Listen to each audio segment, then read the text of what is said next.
చెప్పు. ఈ సంవత్సరం వ్యవసాయం ఏం వేసినావు? గట్టిగా మాట్లాడాలి. మొక్కజొన్న వేసినావు. ఇంకా అదేనా ఇంకేమన్నా? కౌలు వరి పొలం వేసినవా? పండిందా పాడైపోయిందా? గట్టిగా ఎవరికి వినపడలేదా? గట్టిగా దేవుని శుద్ధిద్దా.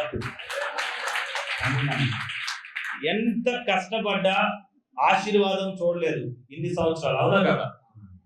అవునా? ఎంత కష్టపడ్డా మేము ఎప్పుడు పంట వేసుకున్నాం, ఆ పంట ఆగం అయిపోయేది. మాకు ఈ సంవత్సరం బాగానే 80 క్వింటాలు మొక్కజొన్న పండింది.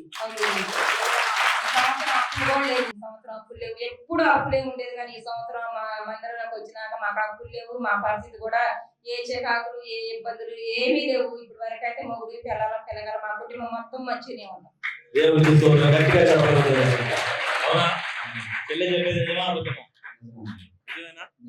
గుర్తుంది కదా? అయితే నా సహోదరుని పాడు చేయడానికి శత్రువు స్టార్ట్ అయింది. ఏం చేయడానికి? అరే నువ్వు అప్పుల్లో ఉన్నప్పుడు ఎవడు ఇంటికి కూడా రాడు. వస్తాడా? రాడు. బాధలో ఉన్నప్పుడు ఎప్పుడు ఇంటికి రాడు, ఎవడొచ్చి పలకరీయడు. కానీ నేను డబ్బున్న వాళ్ళ దగ్గరికి వెళ్ళినో లేదో నాకు తెలియదు, కానీ పేదవాడి ఇంటికి మాత్రం వెళ్ళి కంపల్సరీగా ఆడలేదు. నా సహోదరుడి ఇంటికి వెళ్ళిన తర్వాత ఆ రోజు మాట ఇచ్చిన ప్రభువా, ఇంత దారుణంగా అసలు వీళ్ళ ఇల్లు ఇంటికి ఊరు బయట పడేసినట్టు పడేశారు. ఒక్కడొచ్చి పలకరియట్లా, ఒకడొచ్చి మాట్లాడట్లా. ఎవరు చూసినా కానీ ఈ తాగుబోతులతో వీళ్ళతో ఎవడు మాట్లాడేది అన్నట్టుగా. రూపాయి అప్పు ఈ అమ్మాయికి అన్నానికి లేకపోయినా ఇద్దరు ఆడపిల్లలు పెట్టుకొని ఇంట్లో ఏడ్చినా కానీ బయటికి తెలియని కష్టాలు కాదు. కానీ ఎవరు కొట్టుకడిపోయినా కూడా కనీసానికి రూపాయి అప్పు పోయేది. మీ ఆయన వచ్చి తాగుబోతులు మీ ఆయనకి ఇచ్చినా కూడా ఎంతలో ఇవ్వడం అనేది. ఇప్పుడు అలాంటిది మాకు పిలిచి కట్టుకున్నాను.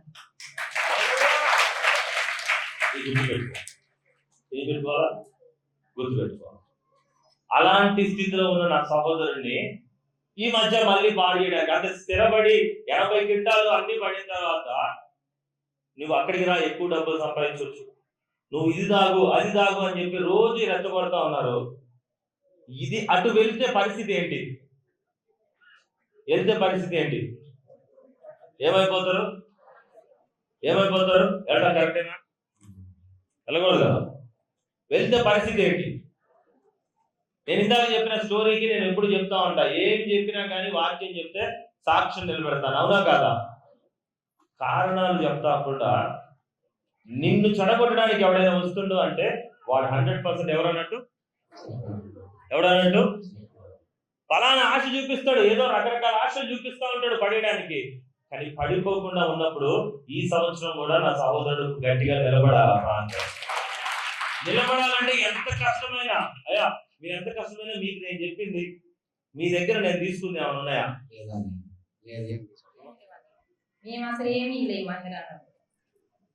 ఏమీ తీసుకున్నది లేదు. కానీ నేను ఏమడుగుతున్నా తెలుసా? ఎప్పుడు ఏమడుగుతారా? కరెక్ట్ గా మందిరానికి వచ్చి పాడైపోయారా? పోనీ నా చెల్లి గుర్తు ముందు పాడైపోయినారా మందిరానికి వచ్చి? కన్ఫర్మా? అబద్ధాలు చెప్పట్లేగా? డబ్బులు ఇచ్చి అబద్ధాలు చెప్పేయట్లే కదా? కన్ఫర్మ్ మీరు పాడైపోవాలా? మంచిగానే ఉన్నారా? ఆస్తి కానీ ఆనందం కానీ ఇప్పుడు ఇల్లు కానీ పిల్లల చదువులు కానీ అన్ని బాగున్నాయా? గట్టిగా దేవుని స్తుతిద్దాం. నేను అన్నా మీ అందరితో, ఇదే తమ్ముడు ఇంట్లో అవన్నీ పగలగొట్టేటప్పుడు తీసేసేటప్పుడు ఒకవేళ నువ్వు ఓడిపోతే నీకు నేను డబ్బులు ఎదిరిస్తా అని చెప్పిన. అవునా? చెప్పినా మీ మందిరంలోకి వచ్చి చెడిపోతే మాత్రానికి మీరు వచ్చిన ఛార్జీలు మీకు వచ్చే డబ్బులు కూడా నేను కూలి కట్టేస్తా, మీరు ఈ మందిరంలోకి వచ్చి నాకు ఎట్లుంటారో అదివరకు ఎట్లుంటారో చూడండి అన్నాడు. 1 సంవత్సరంలోనే మా కుటుంబం మొత్తం మారిపోయింది. మా పంట కూడా మంచిగా మారిపోయింది. మా ఆకులన్నీ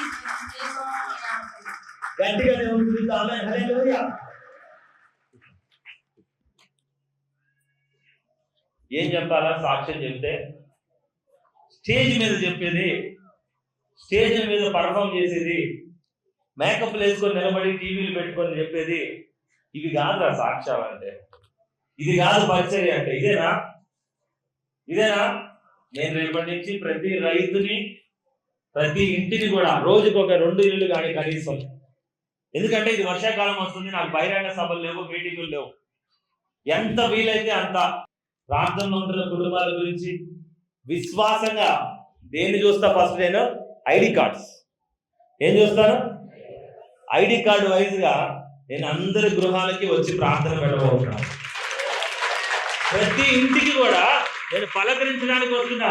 ఈరోజు ఎవరి వల్ల కాదు, ఏ పాస్టర్ వల్ల కూడా కాదు, నా వల్ల అవుతుంది. నాకు ధైర్యం ఉంది, నాకు ఆ ధైర్యం ఉంది. నేను ఇంటింటికి వస్తా. ఈ 3 నెలల్లో దాదాపు నేను ఎవరికి వెళ్తే రాలేదు, మా అన్నయ్య వస్తే బాగుంటుంది అని అనుకున్నాను, వాళ్ళందరి ఇంటికి వచ్చి దర్శిస్తాను. ఖచ్చితంగా మాటిస్తున్నాను. నేను మాట ఇచ్చేటప్పుడే ఆలోచిస్తా. మాట ఇచ్చిన తర్వాత మానేస్తున్నా, మానేను. ప్రతి ఒక్క ఇంటికి వెళ్ళింది మీకు ఇక్కడ చూపిస్తాను. నేను ఏ ఇంటికి వెళ్ళేటప్పుడు నేను వెళ్తా, కెమెరా పట్టుకుని వెళ్తా, వెళ్ళి డైరెక్ట్ గా తీస్తావా రికార్డ్. నువ్వు ఎలా వచ్చావు నా మందిరానికి, వచ్చిన తర్వాత నువ్వు ఎలా ఉన్నావు అనేది నీ సాక్ష్యాన్ని నేను అక్కడికి వచ్చి రికార్డ్ చేస్తాను. అప్పుడే నువ్వు పెట్టింది తిన్నా, నీ దగ్గర కూర్చున్నా, నీతో మాట్లాడినా, నీ పని చేస్తున్నా, నీతో పాటు పనిలో ఉన్నా, నాకు సంతోషంగా ఉంటుంది. ఎందుకంటే ఈ మధ్య పరిచర్యలో అబద్ధ పరిచర్యలు ఎక్కువైపోయాయి. ఏమి ఎక్కువైపోయినా? ఉత్తుత్తి మాటలు చెప్పుకునే వాళ్ళు, అబద్ధ పరిచర్యలు చేసేవాళ్ళు, పైన జనాన్ని చూసి ముందే నాటకాలు చేసేవాళ్ళు, వాళ్ళ ఇన్ఫర్మేషన్లు తెలుసుకుని దొంగ దర్శనాలు, దొంగ ప్రవచనాలు చెప్పి ప్రవక్తలని రాసుకోవడం మొదలైపోయింది. ఒక్కొక్కడికి సేవకులకి రక్త కన్నీరు కనపడాలంటే నేను బయటికి వెళ్ళక తప్పేటట్లేదు. అందుకే వస్తున్నాను మీ అందరి. అరే నాతో దేవుడు ఉంటే నేను గొప్ప అవడం కాదు, నా మందిరానికి వచ్చిన ప్రతి ఒక్కరు కూడా బాగుండాలి. అది నా కోరిక. గట్టిగా దేవస్థిద్దాం, గట్టిగా దేవస్థిద్దాం. నాతో దేవుడు ఉన్నాడా లేదా అనేది నేనే వచ్చి తెలుసుకుంటా. రానా వద్దా? అమ్మ రానా? నిజంగా రావాలని ఆశపడుతున్నారా? కంపల్సరీగా నేను వస్తున్నా.